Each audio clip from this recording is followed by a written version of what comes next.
മലയാളികളെ സംബന്ധിച്ചിടത്തോളം 2025 സംഭവ വികാസങ്ങളുടെ വർഷമാണ്. എയും ഫുഡും സിനിമയും പാട്ടും എല്ലാം പ്രധാനം തന്നെ.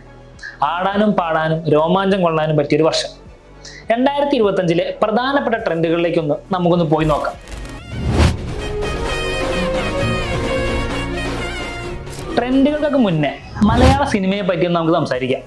ഒരു മലയാള സിനിമ 300 കോടിക്ക് മേലെ ബോക്സ് ഓഫീസ് കളക്ഷൻ നേടുന്നത് ഈ വർഷമാണ്. നമുക്ക് എല്ലാവർക്കും അറിയുന്നുണ്ടാവും ആ സിനിമ ലോക ചാപ്റ്റർ 1.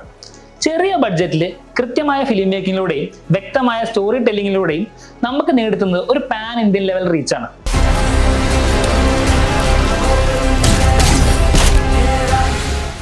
ലാലേട്ടൻ ഫാൻസിന് കോൾ അടിച്ച വർഷമായിരുന്നു 2025.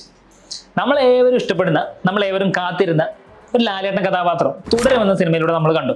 മാത്രമല്ല, ലാലേട്ടന്റെ 2 ജഗജില്ലി സിനിമകളാണ് ഇപ്രാവശ്യം റിലീസ് ചെയ്തത്. ചോട്ട മുംബൈയും രാവണപ്രഭു. 80s 90s 2K ഒന്നുമില്ലാതെ എല്ലാവരും ലാലേട്ടന്റെ ഒപ്പം തിയേറ്ററിൽ ചാടി കളിച്ചു. മമ്മൂക്കയാണെങ്കിലോ ഈ സ്റ്റൈലും പ്രായത്തിലും യൂത്തന്മാരോടൊപ്പം പിടിച്ചു നിന്ന് തന്റെ 7ാമത്തെ സ്റ്റേറ്റ് അവാർഡ് സ്വന്തമാക്കി. പിന്നെ സ്റ്റേറ്റ് അവാർഡിന്റെ കാര്യം പറഞ്ഞപ്പോഴാണ് നാഷണൽ അവാർഡിന്റെ കാര്യം ഓർമ്മ വന്നത്. പക്ഷെ അതിനെപ്പറ്റി പറയാതിരിക്കുകയാണ് നല്ലത്. പിന്നെ അത് മാത്രമല്ല, ഈ വർഷം തന്നെയാണ് മലയാളത്തിന്റെ വേറൊരു വേർഷൻ ബോളിവുഡിൽ നമ്മൾ കേട്ടത്. ഇവരെ ചെയ്ത പരിയാത അമ്മാവ വേണുവിനെ വിലയ്ക്കും, അപ്പൊ തന്നെ എല്ലാം ശരിയാക്കും. പിന്നെ നമുക്ക് ആദ്യമായിട്ടല്ല, ഇതിനു മുന്നും ഇങ്ങനെ കണ്ടായിട്ടുണ്ടല്ലോ. ശാലിനി ഉണ്ണികൃഷ്ണൻ, തിരുവനന്തപുരം. സിനിമാ പ്രേമികൾക്ക് മാത്രമല്ല, സിംഗിൾസിന്റെ ഇഷ്ടപ്പെട്ട വർഷമായിരുന്നു 2025. കമ്മിറ്റഡ് ആയവര് AI ഉപയോഗിച്ച് ഗിബിളി സ്റ്റൈലിലേക്ക് അവരുടെ ഫോട്ടോസ് മാറ്റിയപ്പോൾ, സിംഗിൾ ആയവര് ജെമിനി ChatGPT ഉപയോഗിച്ച് AI ബോയ്ഫ്രണ്ടിനെ AI ഗേൾഫ്രണ്ടിനെ ഉണ്ടാക്കി. പിന്നെ നാനോ ബനാനോ ട്രെൻഡും ഭയങ്കര സജീവമായിരുന്നു എന്ന് തോന്നുന്നു. പലരും അവരുടെ ഫോട്ടോസും മൂവി ക്യാരക്ടേഴ്സും പിന്നെ ആരുടെയൊക്കെ വെച്ച് ട്രെൻഡ് ഉണ്ടാക്കി. പിന്നെ ലബൂബു ഡോൾസ് വാങ്ങാൻ വേണ്ടിയിട്ട് പലരും കടല് താണ്ടിപ്പോയി. പക്ഷെ കുറെ പേർക്ക് കിട്ടിയില്ല എന്നുള്ളത് യാഥാർത്ഥ്യം.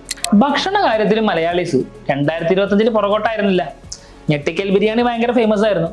അത് കഴിക്കാന്ന് മാത്രമല്ല, അത് വെച്ച് പല കണ്ടന്റുകളും പലരും തട്ടിവിട്ടു. ഹനാൻ ഷായ്ക്ക് മാത്രമല്ല റോഡ് ബ്ലോക്ക് ചെയ്യാൻ പറ്റുക എന്ന് പറഞ്ഞ് ബൺമസ്കി റോഡ് ബ്ലോക്ക് ചെയ്യാൻ തുടങ്ങിയെന്നേ. ഈ 2025 തന്നെയാണ് 1999 മേരി ആവാസോണിലെ ഫസ്റ്റ് അടിച്ച് പ്രകാശ് മാത്യുവിന് ഗ്ലോബൽ റെക്കഗ്നേഷൻ കിട്ടിയത്.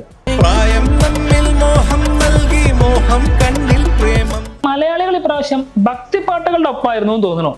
നമ്മുടെ പോറ്റിയെ കയറ്റി എന്നുള്ള പാട്ടിന്റെ ട്രെൻഡ് എവിടെ എത്തിയെന്ന് ചോദിച്ചാൽ, കർണാടകയിലെ സ്വാമിമാര് അത് ശബരിമല പാട്ടാണെന്ന് വിചാരിച്ച് അതും വെച്ച് ശബരിമലയ്ക്ക് ബസ്സിൽ പോയിരുന്നു. പിന്നെ രാധതൻ പ്രേമത്തോടാണോ കാതൽ എന്നുള്ള തമിഴ് പാട്ടും കൂടി ചേർന്നപ്പോൾ നന്ദഗോവിന്ദ ബാൻഡ് മലയാളികളുടെ മനസ്സിലേക്ക് എത്തിയത് വളരെ പെട്ടെന്നായിരുന്നു. സിനിമകൾ ലിഫ്റ്റ് ചെയ്യാൻ ഒരു പാട്ടോ അല്ലെങ്കിൽ ഒരു സീനോ മതിയെന്ന് ഈ വർഷം നമ്മൾ കണ്ടു. മോണിക്ക എന്ന പാട്ടിന് വേണ്ടി സൗബിൻ സാർ സ്റ്റെപ്പ് ഇട്ടപ്പോൾ ആ സ്റ്റെപ്പ് കേരളവും തമിഴ്നാടും മുതൽ ലോകം മുഴുവൻ ട്രെൻഡായി. ഒരാള് എനർജറ്റിക് സ്റ്റെപ്പ് വെച്ച് ട്രെൻഡായപ്പോൾ അപ്പുറത്തൊരാള് ചെറിയ മൂവ്മെന്റ്സും വല്ലാത്തൊരു ഓറയും കൊണ്ട് ഒരു സിനിമ തന്നെ ലിഫ്റ്റ് ചെയ്തു.